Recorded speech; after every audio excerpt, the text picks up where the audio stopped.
What's going on, my friends? I know it's been a minute since I've talked to you guys.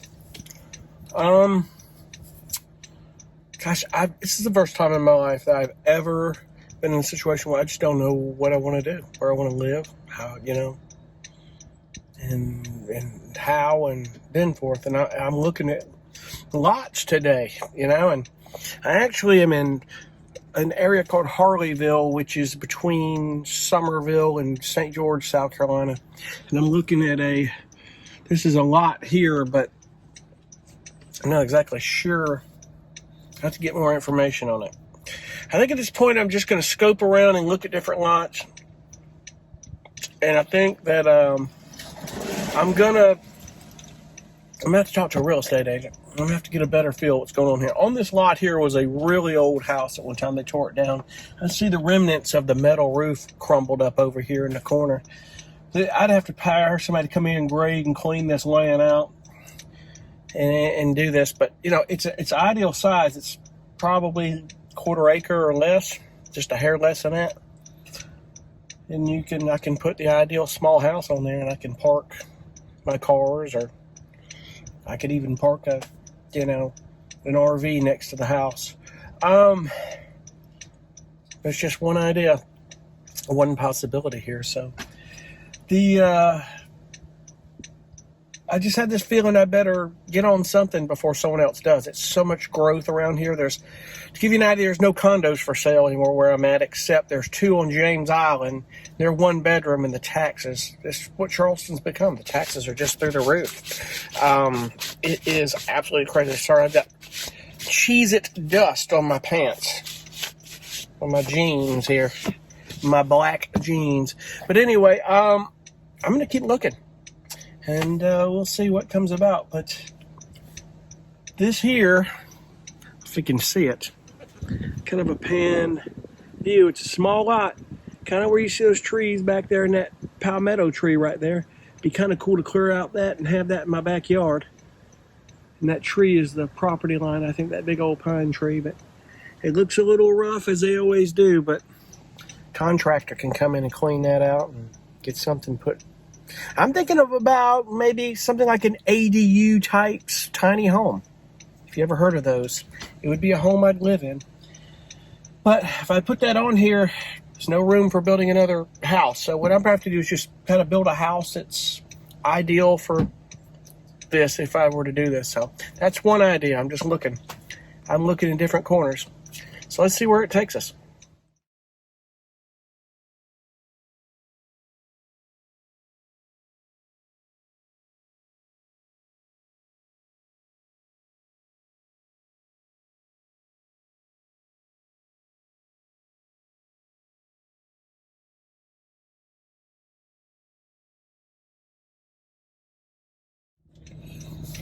Well, here's another idea outside of the town of Harleyville. It's about an acre.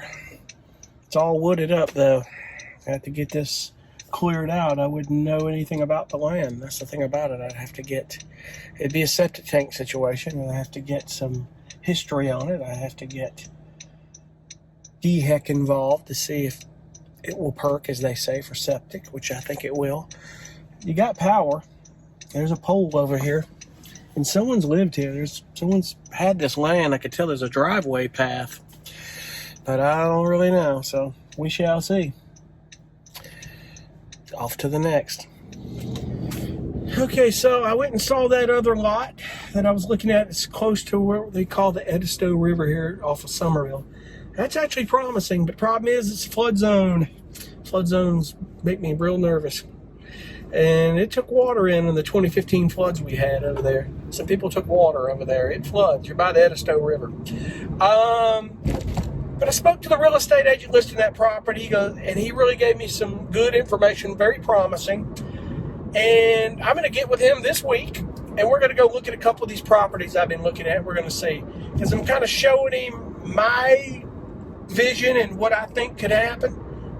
And the one I showed you earlier, there in Harleyville, South Carolina, I think there's some promise to that one. That's the one I'm looking at. I think it looked real small, but he said, Chris, that lot goes back further because you got an acre right there. not an acre, I'm sorry. He said, you got a half an acre right there. You're only looking at less than a quarter of an acre of it. It's grown up. So beyond those trees, there's a little bit, there's more land. So looks as if I've got a half an acre, which is even better on that deal. But he said, I think you're in good shape there. We have to go look at it and see. And we kind of looked at some things online, but he said, let's get together this weekend. I can try to find out more about that property and what we can do, and we'll see what we can do. Either way, in this area, there's not much available. The growth coming in here, the supply and demand, the inventory is very slim.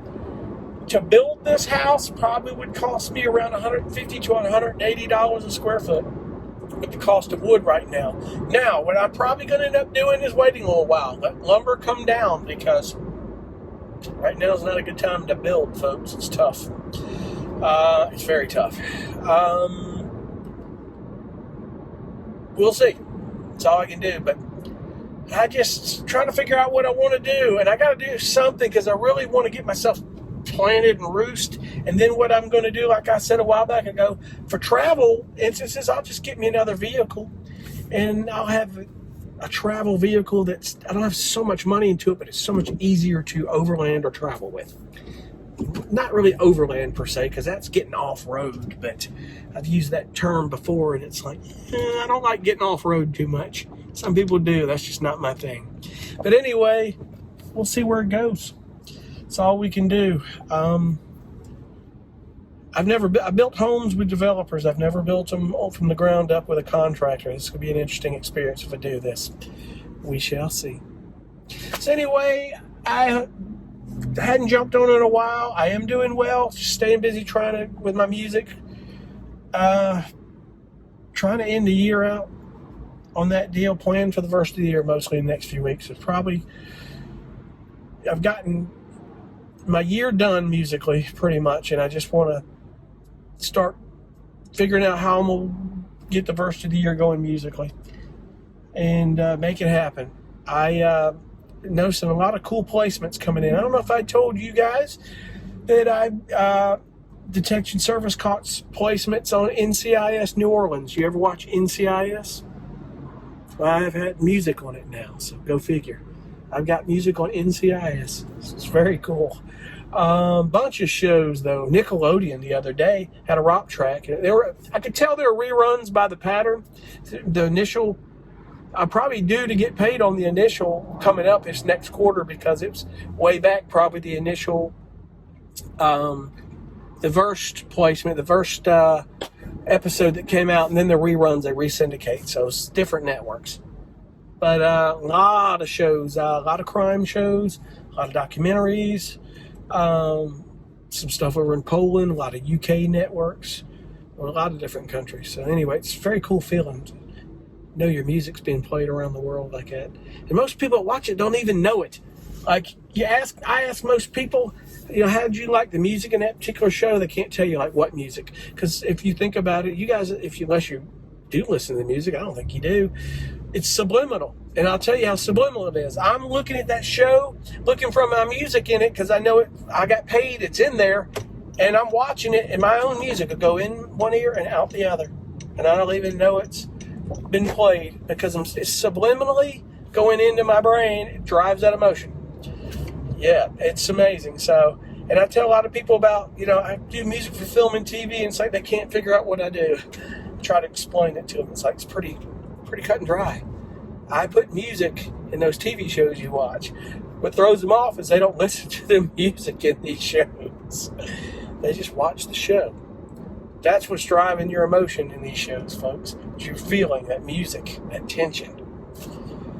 If you ever get a chance, sometimes stop and listen to the music in these shows, and you'll know what I'm talking about. Anyway, I hope you guys are well. I'm jumping off here. I'll try to get on as much as I can. Keep you posted about what's going on with my next adventure and where I'm going to be living here soon, because we need to do that. We need to get on that. Anyway, I hope you guys are well again, and thank you so much for watching. Be cool. Bye.